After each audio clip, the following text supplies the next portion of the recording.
Good morning, everyone. My name is David Miko, and I work with an organization called Exo Environmental, and we are partners on a European project called SARCC, which stands for Sustainable and Resilient Coastal Cities. So I will give you a brief overview of the project, what its aims are, and also go into a little bit of detail about one of the pilot projects that we have. So because the session is not very long, I will start the presentation with just a short overview video of the SARCC project. An introduction to SARCC, Sustainable and Resilient Coastal Cities. 1.25 billion euros are currently spent on flood defence in Europe each year. Sea level is rising, and at the current rate, we could see the cost of flood defence increase to 961 billion euros in just 80 years.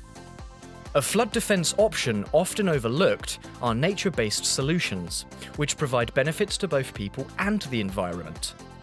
The SARCC project aims to mainstream NBS into coastal management and policy making by improving the understanding of NBS to urban leaders and decision makers.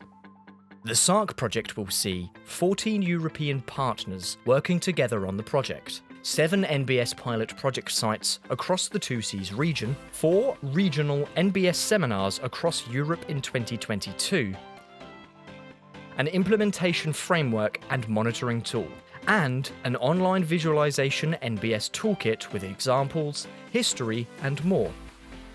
The SARCC project will be running until September 2022. To keep up to date, check out our website and follow us on Twitter.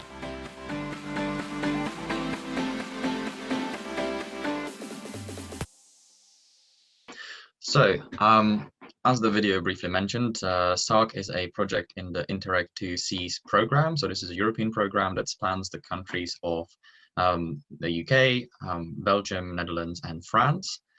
We are quite a large project. We have 14 partners, of which Exo Environmental is one of. The main aims of the project really are about mainstreaming nature-based solutions as a real valuable option for coastal managers, especially in urban areas. Quite frequently, nature-based solutions are not considered in urban zones because there is this idea of not having enough space. The environment needs a lot more kind of free area to work in for nature-based solutions to really have their role. We kind of want to change that. We want to prove that there is a valid approach with NBS in coastal cities, although sometimes one has to be quite innovative about it. So what the project aims to do is really provide all the tools, the evidence, the knowledge to all the decision makers who might want to consider using NBS in their coastal cities, to help with the whole process and give more confidence that nature-based solutions are not only capable of matching the performance of traditional grey infrastructure that we typically see as the protection against flooding events and sea level rise, but it can actually surpass it because of its adaptive nature and its ability to change and mold to the environment as it changes with the climate changing as well. So there is a very, very large nature-based solutions knowledge sharing aspect, but what we're also trying to do is reach out to the general public and to the people living in these cities with a visualization toolkit, which will effectively provide information on how the coastline is changing from a very historic perspective all the way to the present, and then looking at how it will change in the future with IPCC scenarios, sea level rise, how that will actually impact on the urban coastline. And it will explain why nature-based solutions work for everyone, really. But in order to do this, we need to generate evidence to confirm all of these statements, and we are doing this with a variety of pilot studies across the 14 partners. So not all partners have a pilot, but we all work together on these, and we then also look at the knowledge that the partners already bring. So this is an example of a nature-based solution that we have worked on previously.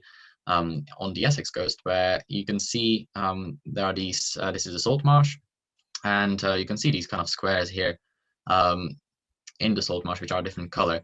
Well, these used to be borrow pits where material was taken in the 60s to construct seawalls after the 1953 floods. These borrow pits have basically remained unchanged for decades. And it was only when we filled these with dredged material from the harbor, which is in the background here, which allowed the salt marsh vegetation to colonize these areas, and the salt marsh is now regenerating there. And what that helps is it provides more salt marsh area in front of the seawall. So this picture is taken from the seawall, which then limits the energy of the waves coming towards the seawall and prevents overtopping or just generally flooding issues. Maybe looking on the other side of the channel, on the French and on the Belgian and Dutch coasts, sand dunes are a very common example of this kind of nature-based solutions. Effectively, it's just a natural habitat that has this very adaptive nature to storms, to erosion events, and then accretion events. And it kind of just adapts. That's the whole beauty of nature-based solutions. And we have some pilot studies looking into using dune environments in coastal cities. But I want to focus on a slightly different aspect, which perhaps many people overlook when thinking about NBS. And that is more hybrid approaches. So I want to just briefly touch on a concept that Exo Environmental has developed, which is called Geoblock, our Geoblock technology, and that involves stabilizing dredged material or soil into usable concrete-like products, effectively. But the starting material, more than 70 or 80% of it, depending on the sediment, is just the effectively waste which we get from the dredging campaigns. Within the SARCC project, one of the pilots that we want to do, or that we are doing, is using this concept and developing it further. So we have produced these eco reef units, which there is an example of on the screen, and we have produced these very complex surface textures that provide very niche microhabitats on the surface of these blocks. But the blocks function as standard rock armor, effectively, so they can be used in protecting the coastline in cities in very much similar fashion as typical rock armor would be. But with these surface textures, they will hopefully hopefully provide a better bioreceptive side for biocolonization. So they will improve the biodiversity on the side, but also because they are made from effectively a waste material, the overall embedded carbon is also much lower. This is just a close-up of one of the textures. The idea of the surface textures is that they control the temperature of the surface because they provide shade, so the surface doesn't get so hot, which is very important because a lot of the kind of survival chance of pioneering species depends on the surface to remain moist when the tide is out. And this can only happen when the temperature is controlled. So the shading and water retention aspect of it is very important. And of course, the other side, the other aspect is that the texture itself provides corners and little nooks and holes, features to which algae, for example, can effectively attach rather than just a smooth, inert surface of something, say, granite. So these have been deployed in a various setting in different pilot locations. So on the top, we've got a little eco reef groin in Essex. And maybe I want to focus on the bottom two pictures here, where this is actually the pilot project in Cornwall that I'm going to talk about in a minute, which is part of SARCC.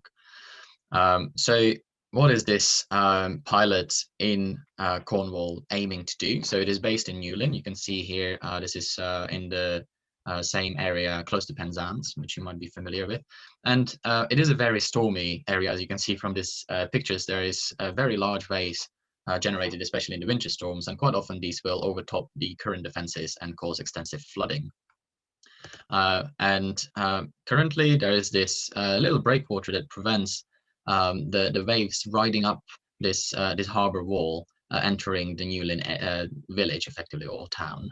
But this is an old rock armor breakwater, which is just not sufficient. It's a little bit too small, and also it is completely bare of any sort of biocolonization because it is just smooth rock. So what the pilot aims to do is extend and increase the size of this breakwater to provide better protection for Newlin, and effectively, and also up on the right here, you can see there's going to be several more of these reefs created alongside the bay, so protecting the whole frontage, but at the same time providing all these ecosystem services with the surface textures and improving the biodiversity of the area. On top of those eco reef blocks, which I've already shown you, this technology really can be used in a variety of manners. On the left here, we have the so-called SX blocks. These effectively are used as tiles on seawalls, especially in the east of England, to protect them from erosion. And on the right-hand side here, this is just a concept that we're developing, which aims to bring this additional niche habitat onto steel sheet piling, which currently doesn't really support that much life either. So it is really adaptable. And I just want to, because I've probably run out of time now, but I want to finish by saying that this is just a very small snippet of what the SARCC project is doing. So please do visit our website, look at following us on Twitter, or maybe join one of the seminars that we are running, which are aimed at spreading the knowledge with all relevant stakeholders. So thank you very much for listening, and have a nice rest of this amazing conference.